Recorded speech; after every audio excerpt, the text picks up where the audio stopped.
Eto, dito ipapakita po mga bossing, kung totoo ba, no, na talagang pupunta ang dating Pangulong Duterte. Or baka wala lang. Dito po niyo malalaman mga kababayan, yung sino naunang magsabi, no? Sino ang naunang magsabi na cancel o pupunta? Nauna bang magsabi yung, "Oh, pupunta kami diyan sa hearing ninyo." No? Yun ba ang nauna? Or cancel po yung hearing kasi sinabi nyo hindi pupunta. Pero meron pong ibang araw. Pwede kayong pumunta doon. Ganon. Sino kaya ang nauna doon? Dahil pag nauna, yung sinabi na pupunta po kami, ibig sabihin ay naduwag nga ang Quadcom dyan. Pero pag nauna, yung inalam yung cancel muna, bago magsabi na pupunta, ay umi-style ang mga duwag. Mga kababayan. Sabi ni Remy Cruz, "Hi Mark, watching from Canada." Romeo Puentes, kay Kibuloy pupunta yan sa ospital. Eto ha mga bossing, dinetalye na po. Hindi na raw sigurado ang kampo ng Nakadetalye po yung timeline mga kababayan kung sino yung nauna. Na sabi ni Olympia Ronquillo, nauna po ang cancel. Ito ha, nakadetalye mga bossing. Kailan kaya mag-face-to-face sa House Quad Committee ang mga kongresista at si dating Pangulong Duterte tungkol sa kanyang drug war? Ayan, sana po ngayong araw. Ano? Di bale na hindi na natin tawagin ang dating Pangulong Duterte ng duwag. Basta pumunta lang. Basta makita natin siya nandoon, sumasagot, no? Sa Quadcom ha, hindi Senado. Ngayon po kasing araw yan. Siguro ilang oras na lang po ang paghihintay mga kababayan. Tuloy. Sisipot raw sana si Digong sa pagdinig bukas pero na-cancel naman ito. Hinamo naman ng ilang mambabatas si Digong na humarap sa ibang araw. Pero hindi na raw Humarap sa ibang araw, sasabihin, sa 21, 23 yata yun, pwede, biglang banat si Panelo. Wala, no? Hindi na sigurado kung makakapunta pa. Diba? Kasi may date na hindi na sigurado kung makakapunta. Tuloy natin. sigurado ang kampo ng dating Pangulo kung pwede pa siya. Nasa frontline ng balitang yan, si Marian Enriquez.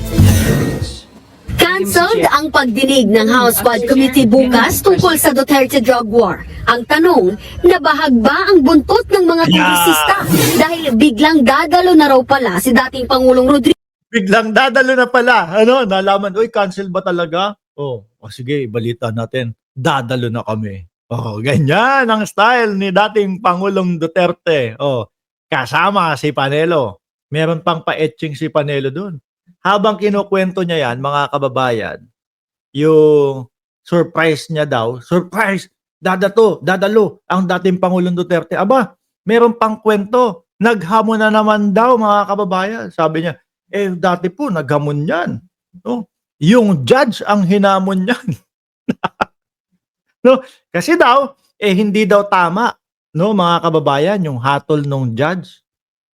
Sabi ko, pinakinggan ko pa, hinamon daw po ng duelo na naman, mga kababayan. Mahilig sa duelo, Ewan ko lang ito, mga kababayan, kung yung kwento ni Panelo, totoo, o kwentong barbero lang. Kasi habang pinapakinggan ko po si Panelo, mga bossing, iniisip ko, lawyer ba to?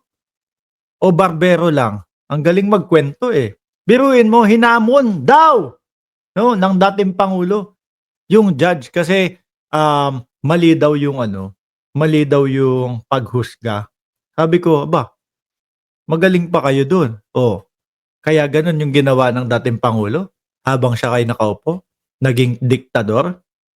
Anyway, side comment lang po yan sa gigilid na kwento po ni Barbero Panelo, ni Attorney Panelo. No. Duterte.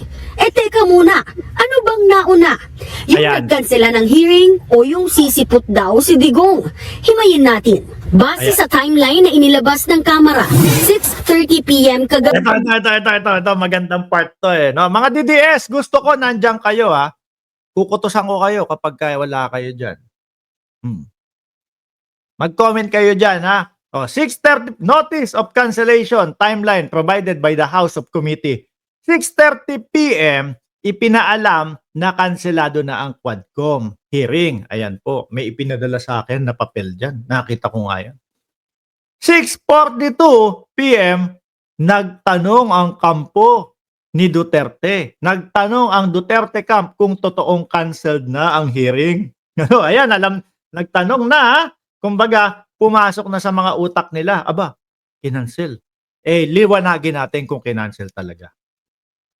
9:32 p.m., nagpadala ng formal na notice of cancellation ang legal counsel ni ex-President Duterte, no? Ulitin ko. 9:32 p.m. nagpadala ng formal na notice of cancellation ang legal counsel ni ex-President Duterte, no? 10:35 nagpadala ng formal na notice ang cancellation kay ex-President Duterte. Eto mali yung pagkakatype nito. Kasi nagpadala ang Quadcom sa legal counsel ni dating Pangulong Duterte, 9:32, at 10:35 ipinadala sa kay dating Pangulong Duterte. Yan mga kababayan, ha? Tapos si Panelo pagka alas 10 daw po mga kababayan, doon na nag-live. Doon na susipot ng hearing ang dating Pangulong Duterte. Pupunta po yan, kasama po ako. No? Dito pa lang po 6:42, alam na nila, nagtatanong na sila. Bandang alas 10, kumpirmado na, sabihin natin pupunta ang dating Pangulong Duterte para magmukha silang duwag. Di ba? Tingnan niyo yung timeline. Nang iutos ng Quadcom na ipaalam sa mga kongresista, resource person at mga ahensya na kanselado ang pagdinig.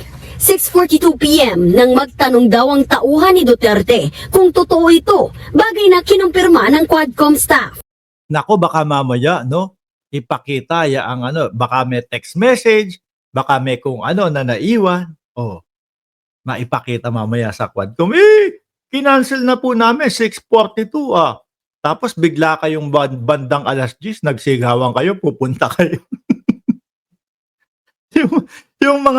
yung mga duwag, biglang lumakas yung loob na pupunta kasi cancel na. Parang may mga topak sa ulo, pupunta sa cancel. Pasado. Tapos sabi, pupunta pa din ang dating Pangulong Duterte doon sa Congress. No? Kahit cancel na. Sabi nung kampo ni Waldy Carbonell. Doon ba kayo pupunta? Sige, pupunta din. Pupunta din ako. Di ba? Baka lalong mawala yan. Baka hindi lalong pumunta yan. Alas 9 naman ng gabi, pinadalhan ng formal na notice of cancellation ang legal counsel ni Duterte na si Martin Delgra.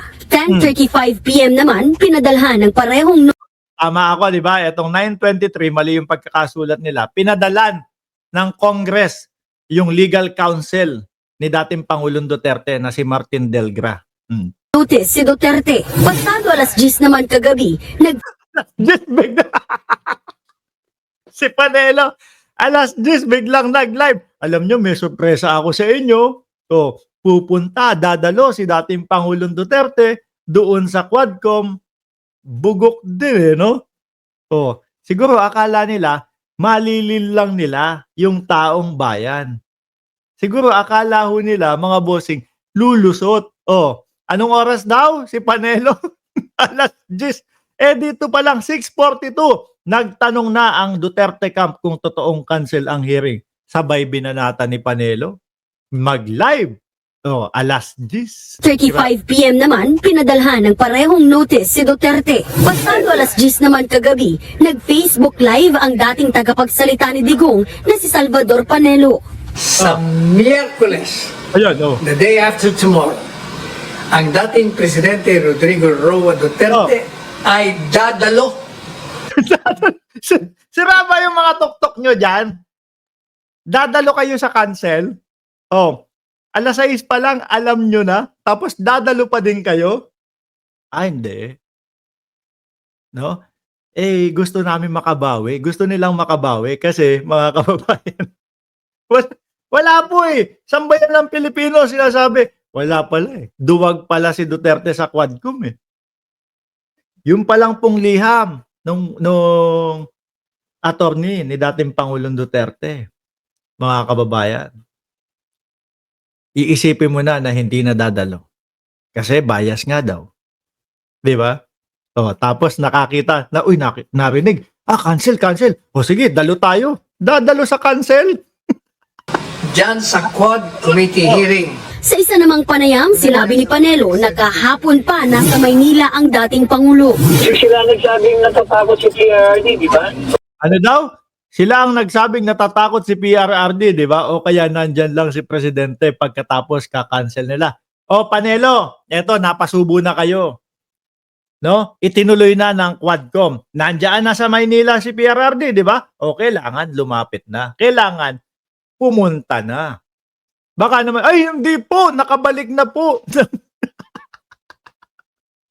Nakabalik na po ng Davao ang dating Pangulong Duterte. Late na nilang sinabi na itutuloy nila.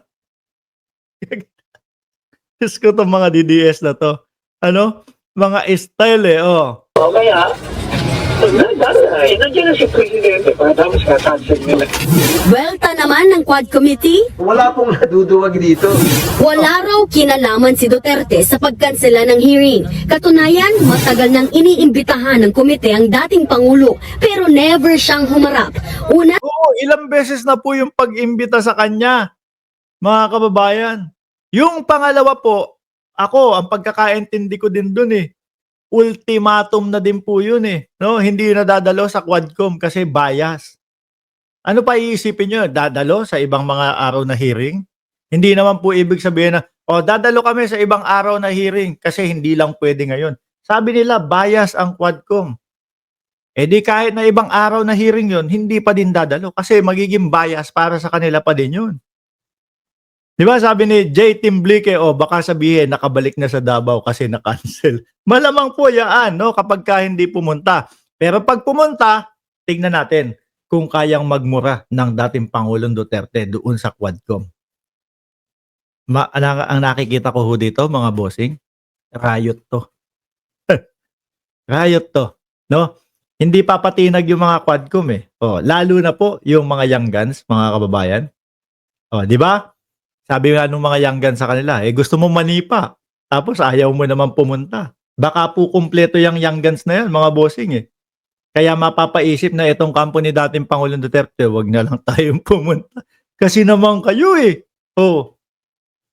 sinabihan nyo ng sinabihan na cancel gumawa pa kayo ng istorya na naduwag kayo, ayan, tinuloy. Saan kayo pupulutin ngayon? sinabi ng kanyang kampo na masama ang pakiramdam niya. Noong nakaraang linggo naman, sinabi ni Digong na duda siya sa integridad ng Quadcom. Kahit Ibig sabihin, kada hearing po, mga kababayan, duda na sila. Di ba? Sir Erwin Lopez, sabi ni Manicad Leonardo, yari ka ngayon. kanselado, pupunta pa rin daw sina Panelo at Duterte. Maganda yan. Ito, sabi, PRRD and I will go to Batasang Pambansa tomorrow at 10 a.m. and confront Quad Committee members. Kahit daw po cancel, ha? So, kailangan, natin sila, i-expect natin na pupunta dyan. Kasi cancel nga pupunta pa din Ito pa kayang itinuloy. Maganda ito, mga kababayan. Napakaganda nito, mga bossing. Maghanda tayo mamaya nung mani. Nung mga malalapang natin. Nako, masarap panoorin ho ito. Baka mamaya, yung dating Pangulong Duterte na matapang doon sa Senado na nanggigigil doon, may PI pa, baka kabaliktaran po ang makita natin kung umattend. Kaya lang, duda ko dyan, sasabihin, wala naman po kaming sinabi. Si Panelo po yung nagsabi nun, hindi naman po legal counsel ni dating Pangulong Duterte yun Ako po si Martin Delgra, akong kumakatawan po kay dating Pangulong Duterte. Di ba? Ganyan, nakikita ko na yung mga senaryo nila Mga bossing, nakikita na natin yung mga senaryo nila at yung kanilang magiging mga palusot. Wala naman po, hindi naman po kami lumiham sa kanila para sabihin na dadalo kami. Isa yan. 'Di ba? Pangalawa, Sa social media lang po yung mga sinabi nila nun. Hindi naman po naging formal yung sinabing pagdalo eh. Pangatlo, si Panelo po nagsabi nun, hindi po ako. Martin Delgra po ako. Ako yung kinatawan ni dating Pangulong Duterte. Pang-apat, late naman kayong sabihin na itutuloy yung Quadcom, umuwi na ng Davao ang dating Pangulong Duterte. Panglima, sumama ang pakiramdam. Ang dami, no? Di ba? Ang dami. Tuloy pa natin to. Sa Batasang Pambansa alas 10 ng umaga bukas para kumprontahin ang Quad Committee members. Hinihingin din daw nila na mag-schedule ng 10 araw na marathon hearing. Tingin naman Ayan, may marathon. Nakarinig ng cancel. Totoo ba, cancel? Sige, sabihin natin, magpamarathon. Magpamarathon tayo. Sige, hinahamon ko kayo. Magmarathon tayo 10 araw. Narinig cancel kaya matapang na po. Ngayon, binalik. Tapos, maganda niyan, no? Patulan ng Quadcom. Yung sinasabi nilang 10 araw na marathon. ng ilang kongresista, umi-style lang si Duterte. Hindi raw siya uurungan ng Makabayan Block. Kaya itigil na raw ni Digong ang anilay pagpapapansin nito sa media. Malinaw na ginagawa lang na circus ni Duterte ang isang napakaseryosong investigasyon. Totoo, mga kababayan. No? Ganyan sila. Alam niyo po, mga pag-uusapan dito tungkol po doon sa mga pamilya ng naulila o tungkol po doon sa mga buhay ng mga sinasabing nadamay, ng mga sinasabing biktima. Yun po yung mga pag-uusapan yan. Napaka-importante pong pag-uusap niyan, mga kababayan. Pero yung kampo ni dating Pangulong Duterte, ginagawang circus. No? Mabutit mabuti na lang po tayo kumbaga, wala na sa panahon nun. Circus lang po ang buhay sa kanila, para sa kanila, mga kababayan. Matuwan-tuwa pa yung mga DDS dyan, ha? Kahit si Raiden, tuwan-tuwa. Buwang daw ako. Buwang daw ako, no? Buwang yung mga kampo ni Duterte. Biro mo, saan ka ba naman? Sa tanang buhay ko po, mga kababayan, first time kong nakarinig o nakakita ng balita na kinancel tapos sila pupunta. Cancel na tapos sila pupunta pa din. First time ko hong nakakita nung ganun. Tsaka yung tipong nalaman na nilang cancel tsaka sila tutuloy. Itigil yung mga publicity stuff, hindi ka namin uurungan, no? Hindi tayo natatakot at sawang-sawa ng taong bayan sa mga drama mo. Gusto natin Correct. Ginagawa nilang drama no? Tapos biglang bukas naman ang kakaharapin naman ng sambayan ng Pilipino, press conference naman po ni Inday Sara Duterte kung meron man. Parang circus lahat po, mga kababayan. Na dapat sana ang Vice Presidente nandun. No? Nandoon sa nasa Kongreso pinapaliwanag yung 250,000. Bakit ako pupunta dun? Hindi naman ako si Panelo. Hindi naman ako yung lawyer ni BP Sara. Hindi naman ako pinapapunta tapos pumunta doon. Ba't ako pupunta? Kahit pumunta ako doon, hindi mo malalaman kung matalino ako. Hindi ako papapasukin doon. Hindi ako invited. Kita mo, yung mga comment mo halatang hindi ka nag-iisip. Papupuntahin mo ako, hindi naman ako resource person doon. Mahina po talaga ang mga DDS. Tuloy na natin to. Hindi siyang paalalahanan, hindi siya ang center ng universe. Pero, Wait lang, hindi siya ang center ng universe. Tama nga naman. No? Ang may-ari daw ng universe yung pastor ni Raiden. Sino yun? Si Kibuloy. Kaya lang, hindi. Si Kibuloy mukhang malayo na. No? Mukhang malayo nang maging may-ari ng universe. Baka po, may-ari ng Zelda. Si Kibuloy, mga kababayan. Tuloy pa. kung merong bagay na siya yung sentro, siya ang sentro ng madugong war on drugs. Nakatakda Yun ang totoo. Yun ang iniiwasan nila, mga boss.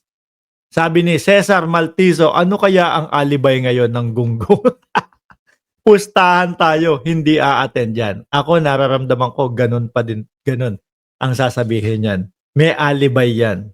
Ano, si Digong nyo, ay ang pumasok sa bitag ng Quadcom. Yun din po, alam niya sumagi sa isipan namin yan, no, ng Team MR, ng Team Mark Ramos, mga bossing. Sumagi sa isip namin yan, hindi kaya pinaid lang ng Quadcom, no, ang kampo ni dating Pangulong Duterte. So, ayan, swak. O, ngayon, paano yan? 'Di ba? Paano yan ngayon? Obligado kayong pumunta. Lalo na, sinabi ni Panelo, cancel man o hindi, pupunta kami. O.